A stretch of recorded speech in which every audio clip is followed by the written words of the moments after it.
funny things happening in Hollywood. Shit's getting shaken up now Yeah. because there is a new streaming service being introduced that can take any anime or any animated show you want, run it through the AI mill, and it can produce new episodes for you. It can voice its own material. It can, yes, we're using a Hollywood Reporter article that just dropped.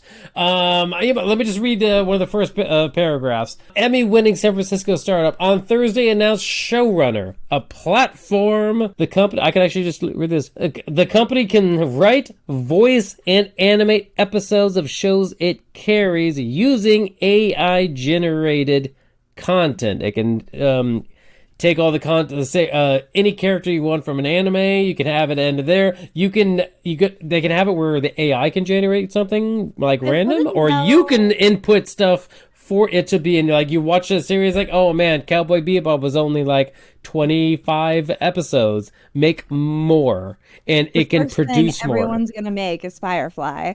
100% Firefly, the animated series. I'm bringing back Here's the thing. I wonder what they own in their content library that you're allowed to generate more of.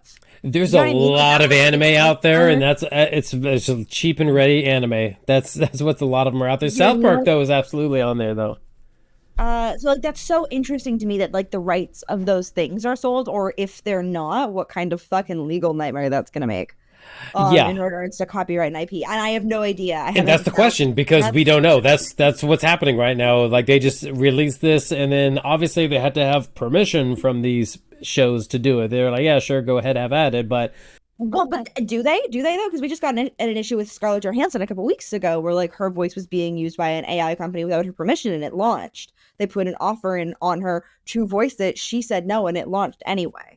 And then she obviously sued them. It like became disabled within 24 hours. And you know what I mean? Like, that's now being dealt with in the court system. However, we don't know. I don't know enough about this to know if like any of what they're advertising is actually legal. We're about to see this shut down before we start. Like, what about the voice actors that have done that for these series? Are they just now SOL for any of these new random things that come out? Like, are you able to record, download these episodes? Like, that's what they claim, is that it's based on a reference. Yeah. I don't know. I don't have the right answer. I think that we have to be understanding that this is tough, because this is kind of where we are. I think that what we will see, I hope, from governments maybe, is that I don't think AI helps us in the way we think it does. I think the things we want to get back to is creating. I think I need AI to help me with my laundry and my meal prep, and like driving my car, and like getting me to the places I think I need on time, and like helping build a schedule.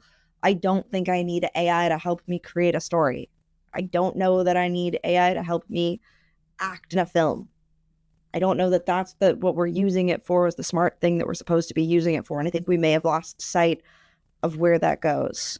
Oh, there's no lost sight. That was the intention, is absolutely for some people to make money and other people get screwed out of it. That is time tested how innovations work, especially nowadays.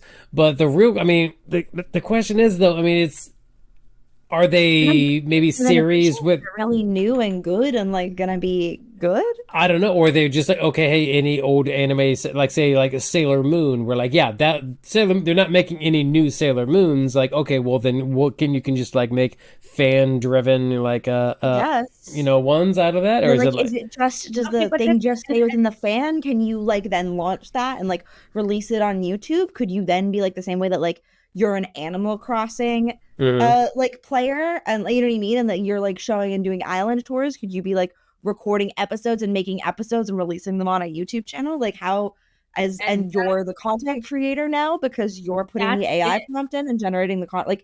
Like I guess that makes a really interesting argument for fan stories and fan fiction and like what's on the internet in regards to fan episodes. A lot of sexy fanfic out there. You know what I mean? There's a lot. There's a lot of things out there. But it's an issue what does that mean as a producer's tool for cartoons and animation itself? Because there's animation's just we love it. It's massive, but there was still a very big gray area when it comes to animation and how people are paid, how people are credited for their stories, how the graphics are done, and what their rights are to their own IP.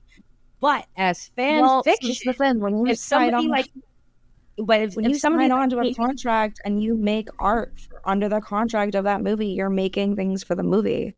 You're making, like, I'm as somebody that works in the art department and deals with this on every contract, and like just dealt with a contract where as I knocked my earbud out, as I had to be really specific in regards to like what my IP was, because I'm developing independent IP right now, and what the company IP was. It does get dicey, and a lot of people that are hungry for work or young artists just sign the deal memo. But in the deal memo, you sign your rights away to like what that thing is. Like, you don't own any of it. Like, what you were right, contracted to do, you don't get to come back for more of and that art. You don't get to come back for that IP. Like, that's not yours and anymore. You signed it to this company. is why this IP is so dangerous when it comes to people actually working in production and intents. It really kind of undermines them. But as something for the fans, for cartoons and animation that we just don't see anymore because those shows have been canceled or have been off the air, this is great. We can make our own fan fiction, and it's not just words on the screen anymore, or it's not just voiceover. It's actually visual. It's Yeah, visual it's a with real episode of that thing, and that's fucking cool. I want to write episodes for Sailor Moon. I'm a nerd. I want to right. write episode like what?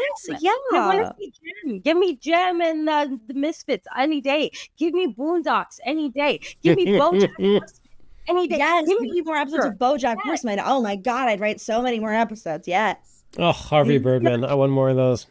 Great fan fiction. But for the industry itself, can the industry take this seriously, especially with the state of animation? No, it cannot, because like you say, it's a very dicey area. And there's a lot of things that are still up in the air. And animators and illustrators, they're going through enough when it comes to actually getting what's owed to them and what should be credited to them on the productions that actually do pay, that are using their content to Well, but further that's their brand. You that's can't what get that makes it this complicated though, is you're so signing the contract, you're signing but to this is do that thing. And it's the same thing with the Oh, yeah. actors of like residuals, you're signing to perform that thing, whether the show does well or not. You got paid for your job on the show. And that's where this like the if art this conversation of it gets so complicated as like a designer, as somebody that like if deals this in this. AI, if this AI gets into standard production contracts or into production contracts that are for Pixar films, there's going to be another strike. There's going to be a backlash because it's completely unregulated. And I'm sorry, you cannot give it to the government to regulate it because Congress has no freaking idea. They have no clue. No, They're too old. They're too old. They have no idea how it works. And they didn't. Oh my god, yeah, explaining AI to people is like one of the favorite parts of my job, because I teach AI. I use AI in my job all the time. You know what I mean? Understanding how to use that tool and what that tool is actually for versus what people think it does and is for are very different.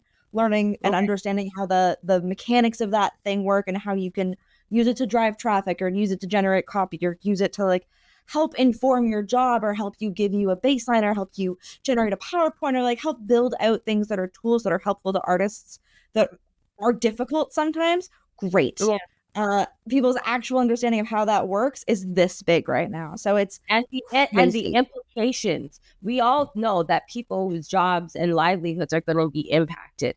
But the way the market's going to change. We are in such a job shift right now technologically.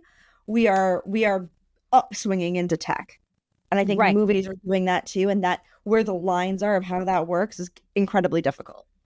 Right, but here's the thing: people, that's like, we see that happening as clear as day, and there's in certain cases where AI and computer programs that help streamline production is fine. Yes, that's great. Yes, use it.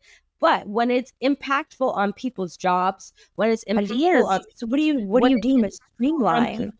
Ideas and creative artistry, and there's no consensus on where that boundary is, where we're going to say AI is not, or we're going to say AI, okay, we'll use it up until this point, but when it starts crossing over this line, that's when we stop.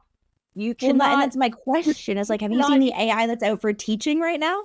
Have you seen the math AIs that are out now that like are interactive, where like you can type with a pen and it will walk you through a math lesson and ask you questions and answers and be listening to what you write and what you draw on the thing. Like the whole industry of teaching is about to change. The whole industry of finance is about to change. The whole industry of security is about to change. The whole industry of the grocery shop is about to change. Like it's not just film. AI is impacting in so many directions that like I don't think anybody has a handle on how this is going to impact the job market, and that we're not learning fast enough how to integrate with those things, that we're going to implement those things with no understanding or support or like systems team to support those jobs and how that can be exponential or what that can actually be used for to bring life back and infrastructure back into the world. And then they become self-aware and take over. And then the real apocalypse starts. Then we have Atlas, but it might, in that sense of what Sarah's saying, it just might become catastrophic to the human workforce and the human what we do to contribute to our world. And that's the thing. You cannot take Showrunner seriously just yet, because as a fan thing, it works. As a production tool, we have no idea where it's going to go and the impact that it's going to have on people who actually do this for a living. And until that is solidified, cleared up, and we have clear words and statements in place in contracts and deal memos that this is what it is, and we all agree on it, you cannot, in good mind and responsibly, use that in actual film production. Well, not you just don't know it. As fan fiction. Let us have fun. You just mean Showrunner, right? Or like, do you mean all AI tools? Okay. I mean Showrunner because that's the one we're talking about. But like even with Sora, I mean Sora launched earlier this year, and yes, they did their best. I fell in love with that balloon-headed man. Okay, I have feelings for him now. But is the industry actively using Sora or any other AI technology like it to create their films? They're probably in the works talking about it, but they're not doing it. They're not telling us if they are. Exactly. And if they are doing it, they're doing it in ways on a scale that does not affect the writers. It does not affect the actors. Like it just cannot affect what we do because it's too murky at this point to say, okay, yeah, run wild with it. You can't. Hold on. They're gonna have to make mistakes before we realize what we want from it. And so we can't get mad about something until it's out. And then we can ridicule it, or then we can say, actually, you know what, that was a good idea, or you know what, this aspect of it was good, this one's not. We're going to rough out. For the next 5 years at least, we're going to be finding what works with AI, what does not work with AI, who's suffering, who's not. There's going to be boycotts, there's going to be this and that or whatever. And as a Canadian production people that we all are, we're going to be begging for please any job, just please anything, whatever you take. I'll just take it. I'll just say yes. I don't care. How much is it? $50 a day. I'll take it. Please. I know we're going to be screwed no matter what. So let's just enjoy the next 5 years. It's going to be a wild ride. Say yes to anything. Okay. That's the situation we're at.